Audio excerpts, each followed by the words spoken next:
বৃহস্পতিবার যাদবপুর বিশ্ববিদ্যালয় পরিদর্শনে গিয়েছিলেন কলকাতা পৌরসভার ডেপুটি মেয়র অতীন ঘোষ। সেখানে ডেঙ্গু সচেতন করতে এবং পরিস্থিতি খতিয়ে দেখতে তিনি গিয়েছিলেন। আর আজ কলেজ স্ট্রিটের বর্ণপরিচয় মার্কেটে ডেঙ্গু পরিস্থিতির পরিদর্শনে deputy mayor Atin Ghosh. College স্ট্রিটে ডেঙ্গু পরিস্থিতি পরিদর্শনে গিয়ে সাংবাদিকদের মুখোমুখি ডেপুটি মেয়র অতীন ঘোষ কি জানিয়েছেন, কি বললেন শুনুন। সরাসরি সেই দপ্তরের সাথে সরাসরি ভার্বাল কমিউনিকেশন করুন। চিঠি দিতে গেলে হাতে গিয়ে চিঠিটা ধরেন।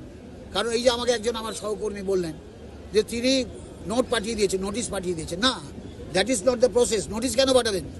মেডিকেল কলেজে মানে কন্ডেম স্টোরেজ যে জায়গাটা, সেই জায়গায় তালা লাগানো আছে। আমাদের কর্মীরা রোজ আসছে ফিরে যাচ্ছে।